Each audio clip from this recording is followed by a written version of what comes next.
Rishi, I'm so pleased that we're getting to sit here and chat after all the movies that you've done, the body of work that you've done. What I want to ask you first and foremost is, you have this love affair with India, right? You are this fabulous Canadian guy, and you know, but this love affair you have with India seems to be really, really indelible, because you've done, this is now your third movie to do with India. Yeah. So talk to me about, first of all, where did that love affair come from, and why film to be kind of how you wanted to kind of showcase the country? It was not at all by design. It's just kind of turned out that way. I think we all have a kind of a tortured relationship with India, having not grown up there in a way.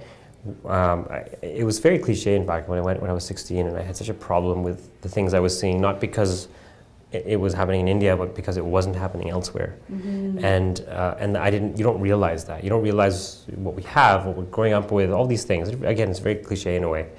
And I didn't know how to deal with this, and I didn't want to go back to India as a tourist ever.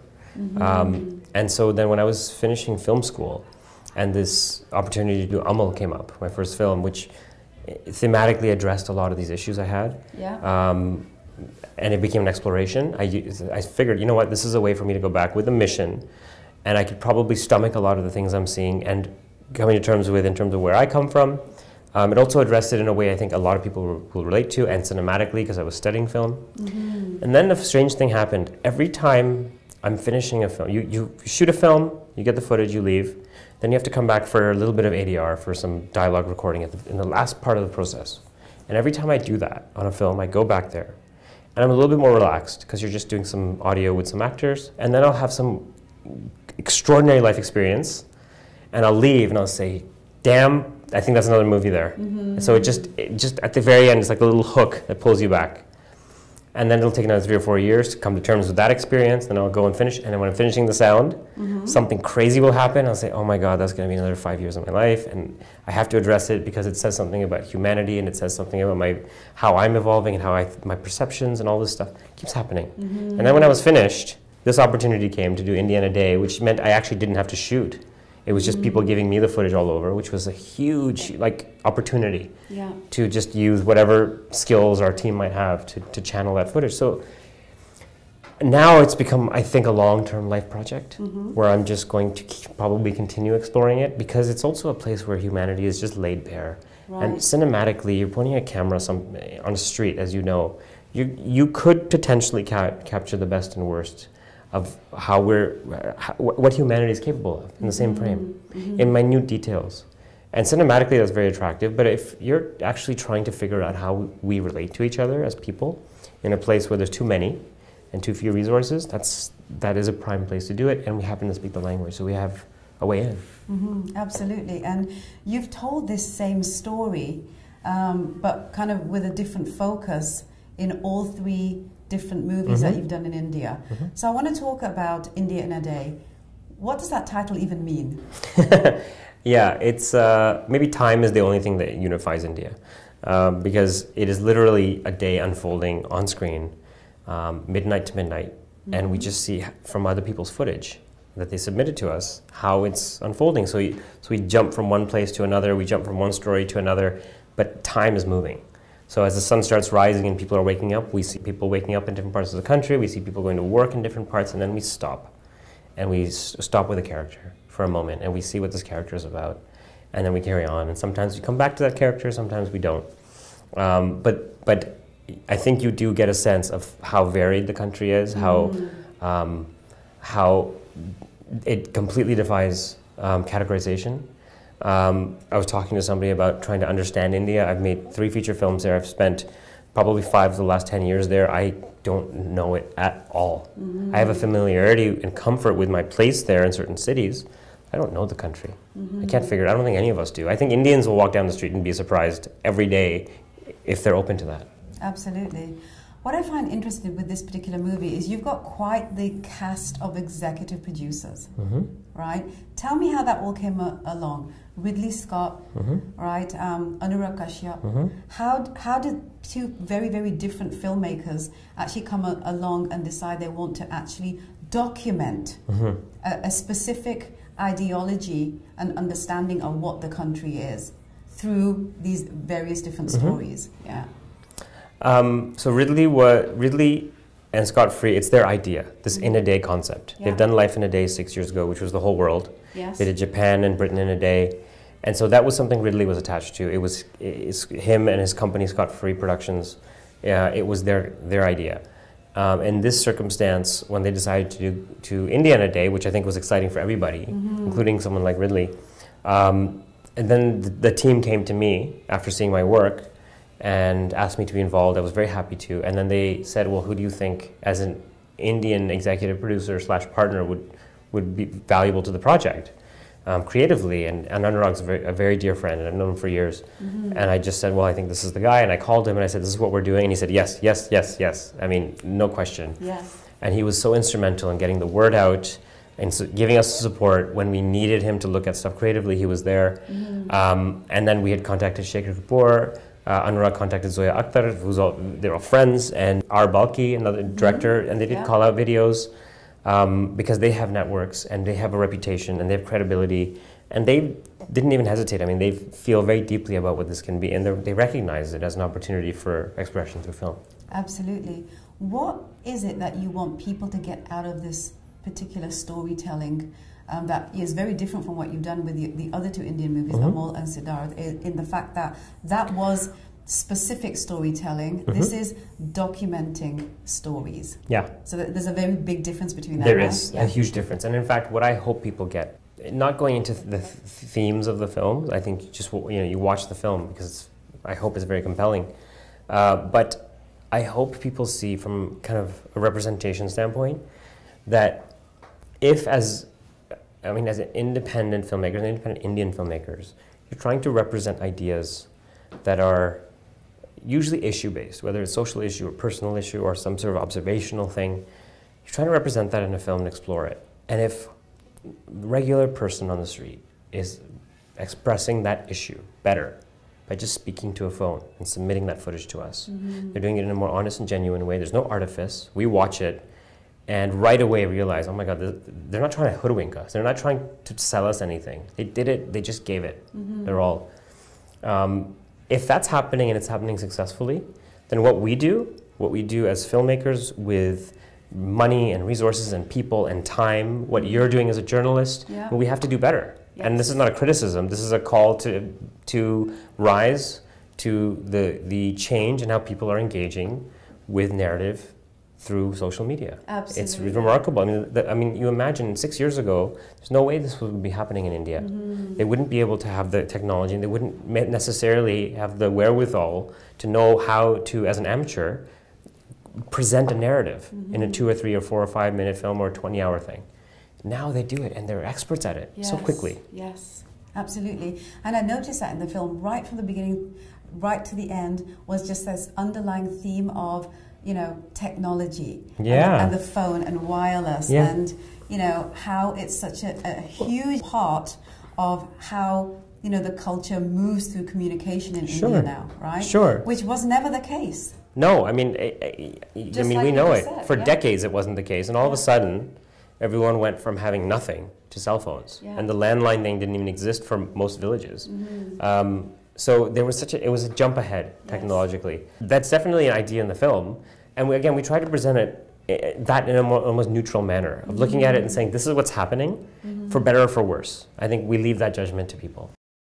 Absolutely. And one really poignant part in the movie that I want to tell you that I felt was really, really indicative of how important technology is in a positive realm. And of course, we can talk about the negatives, so the cows come home. But positively speaking, was that one farmer who wanted to, know if it's going to rain. And I just found that was really, really an important and poignant part of the movie. For sure. Right? Yeah. I mean, figuring out, does he water his crops? Is it going to rain tomorrow or not? For us, it's nothing. The weather report. And so many people still don't have access to the weather, to that report at least. And so, definitely I think it's a look at, well, where have we come in our environment, and where have other people come? Yes. In an environment where you have more than 1 billion people, you have farmers who don't have access to the weather report, for better or for worse. And it's the most fundamental, important thing they need to know in order for their them day-to-day to run life. their life, right? Yeah, but then you have another farmer who is throughout the whole film, who's very happy not to, who's just kind of figured out things. He doesn't. I mean, he has a phone. He doesn't really use it. The only time we see him engaging with technology is watching a TV serial at the end. Right. But he seems to know his system. He seems to know what's going on, and he seems to be very content with his place. So there's both of those stories. Absolutely.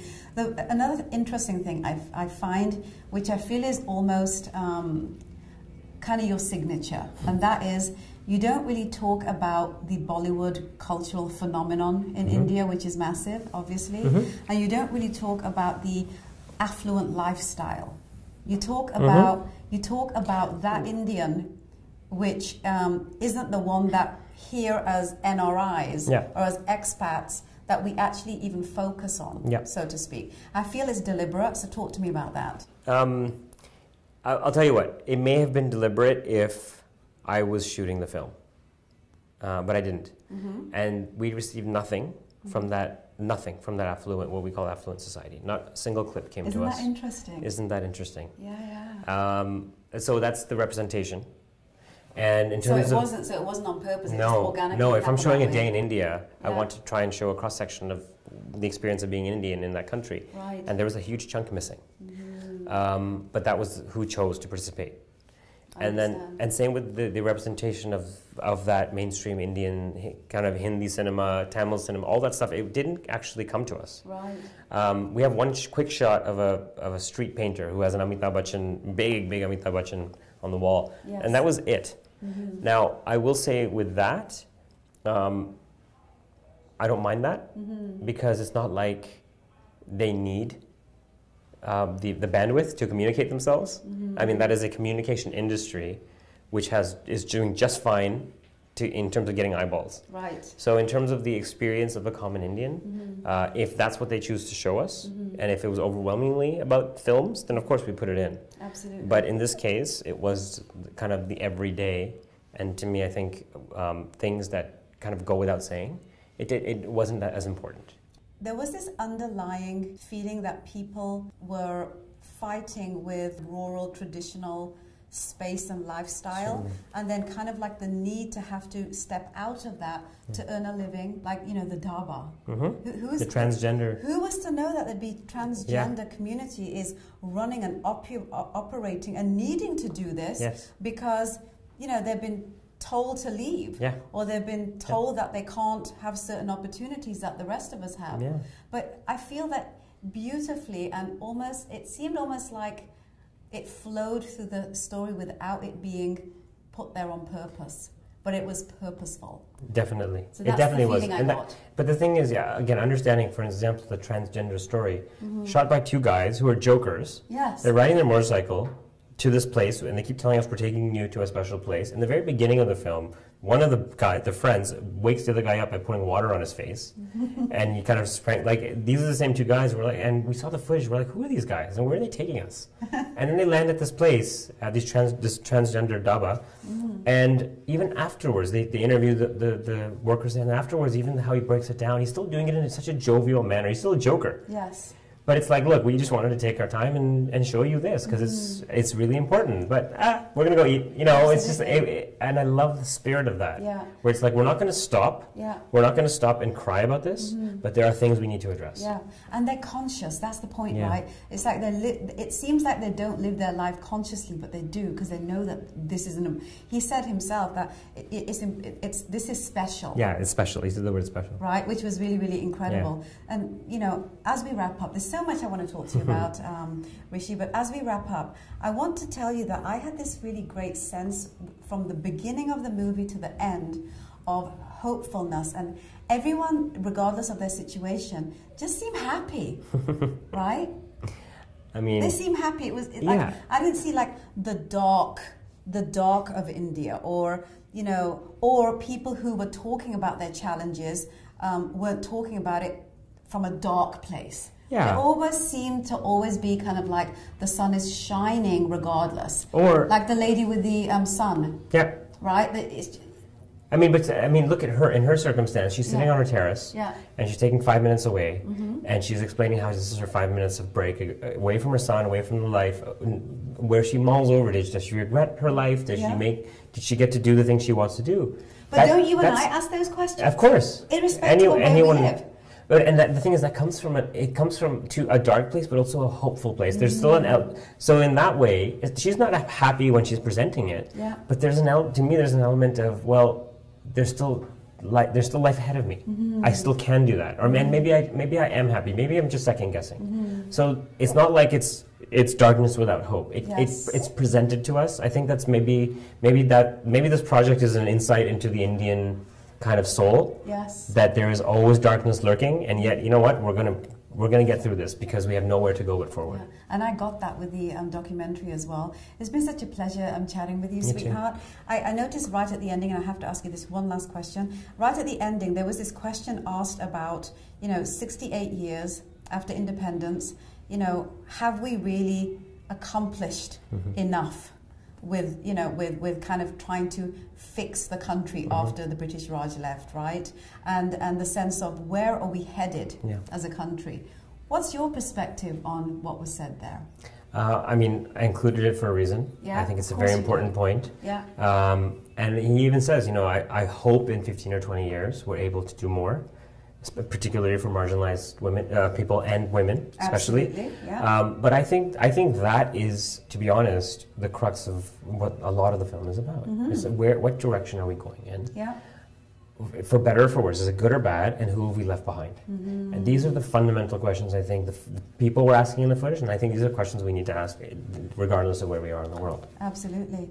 And I think it's the fact that you are a question seeker, or you're really always kind of breaking things down and dissecting them, that I think that people like me who are moviegoers will always have the pleasure of what you're going to come up with next. I really thank you for sitting with me, sweetheart. Really, really great movie, and I really mean that. I mean, you can tell I sat and I watched it. I'm actually, yes. So it's nice to see. I loved it, and I hope that everyone out there goes out and watches it. Tell me why they should watch this movie. Because it is a glimpse into where we are, where our world is, I think, at this stage. I think it's a pondering on where we're going, and I think it's extremely entertaining along the way. I got all of that. Thank you, darling. Such a pleasure. Until next time. I hope so. I hope so too. Hey everyone, thanks so much for stopping by. I'm so happy that you're here, and I look forward to you guys subscribing to my channel so we can have loads more fun here at Open Chess with me, Raj GIRN.